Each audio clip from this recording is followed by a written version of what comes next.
The rise and the fall of CBEX has left a lot of Nigerians crying and in utmost shock. This story is currently trending because a lot of Nigerians invested their hard-earned money into this scheme, this Ponzi scheme actually, and the worst actually happened. Now, for those who don't know, CBEX was launched in Nigeria in July 2024, and that is 9 months ago. The operations around CBEX clearly proved that CBEX was a Ponzi scheme. Well, the truth is that Nigeria as a country has had her fair share of Ponzi schemes, starting from MMM, which came around 2016 to 2017. We had Twin Cars, we had Ultimate Cycler, we had Zafon, we even had iCharity. All these schemes came out and then they scammed Nigerians of their millions of naira. As a matter of fact, a study or let's say a research was carried out, and it turned out that in the past 25 years that Nigerians has lost over 911 billion naira to these Ponzi schemes. Guys, in the past 25 years, Nigeria has lost close to 1 trillion naira to Ponzi schemes. Now, you would think that the average Nigeria will be wise when it comes to Ponzi schemes, but the answer to that is no. So,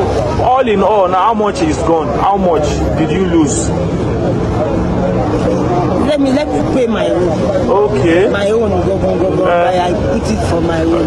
$200. $200. It's not my issue. Why I collect my CBEX launched in 2024, and as a platform, it was promising 100% return on investment in 30 days. What this simply meant was that in 1 month, you are going to get double your money, whatever money you put in the system. As a platform, it also encouraged referrals, encouraging its members to bring more people inside. I mean, that was how the system would normally grow. That's how Ponzi schemes normally grew. And they also gave bonuses to people who brought referrals into the system. Well, the truth is that for the past 8 months, CBEX has been running successfully, or let's say properly, and Nigerians have been making money from it on the low, without necessarily making noise. But despite the fact that they were making money, some Nigerians knew that CBEX was a Ponzi scheme that was destined to crash one day. And these are some of the reasons why they knew that. First of all, no business was going to promise you, no genuine business was going to promise you 100% return on investment. I mean, even Forex or crypto, the volatility of the market makes it impossible for you to guarantee someone 100% return on investment every single month. So it simply meant that the money that was being given to you at the end of the month was the money that was gotten from someone,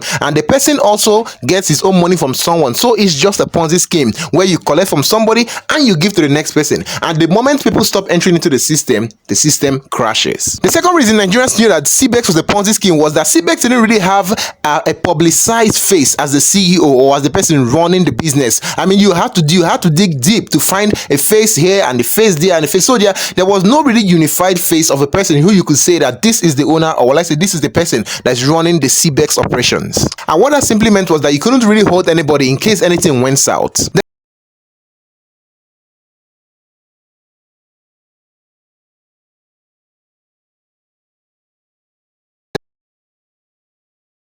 And when they give you the link, you use the link to register, not really downloading a physical app, but you have to register on what looked like a website using someone's link. So all this put together was, already giving up the vibe that this was a Ponzi scheme. Gbogbo yẹn lọ́wọ́ CBEX ní ogun ti dé.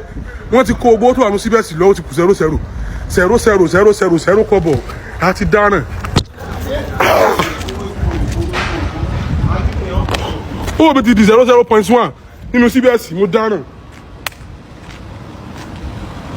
0.1 inside my CBEX kẹ̀. 0.1 kẹ̀. Ọlọ́run. Oh my God.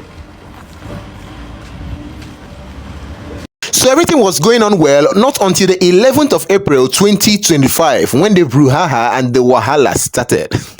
So it turned out that some Nigerians, or let's say some users of the CBEX platform who wanted to withdraw their money, found out that they could no longer withdraw their money. So when they found this caused a bit of panic and commotion, and they took to social media. And because of that, everybody now wanted to pull their money out of the CBEX platform. And guess what? It turned out that the CBEX now started asking people for extra money for them to be able to withdraw their funds. What it simply meant was that they put the price tag that if you had this particular amount of money, if you had $1,000, you had to pay like $100. If you had $2,000 and above, you had to pay a particular amount to be able to withdraw your money. And that was where the scam now became well open for everyone to see. So as it would turn out, on the 15th of April, the worst happened. When Nigerians now opened the app, they found out that the app had been wiped. Every money that they had, every monies and everything that they had in the app has been wiped down to 0.01. one. Everything had escaped, everything had vanished from the app, which meant that you really had nothing in the app. And that was where people took to the streets and mayhem started in the CBEX community. So apparently CBEX had a physical office in Ibadan and in Lagos, and because of the way the system had crashed, Nigerians took to those offices and started looting everything, and even some of their staff also ran away. I mean,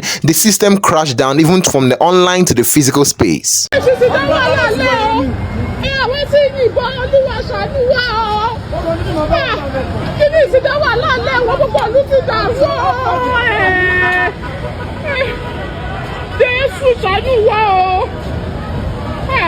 As all this was going on, it was revealed that a total of 1.3 trillion naira had been moved out from CBEX Corporation's account into a crypto wallet, which solidified the fact that this was a successful scam that has been carried out on Nigerians. After that, a lot has been happening, and Nigerians have been venting on social media with people crying and saying they invested the last money they had and all that. But either way, let me know your thoughts as regards this in the comment section. Would you have fallen for this scam, or did you fall for the scam? How are you coping? How are you managing with it? And tell me what you think about it in the comment section, please. And also, EFCC has also decided to sweep in on the matter, but currently there is no official statement from them, but they have given Nigerians assurance that they are in the matter and they are going to try their best to recover your money for you. But whatever be the case, I mean, we are not banking on it 100%. This is also a lesson, and it has also added to the Hall of Fame of Ponzi schemes that have happened to Nigerians. And I wish and pray that we all learn from this in case of next time. Let me know your thoughts and regards in the comment section, and until then, I'll see you guys in the next one. Thank you.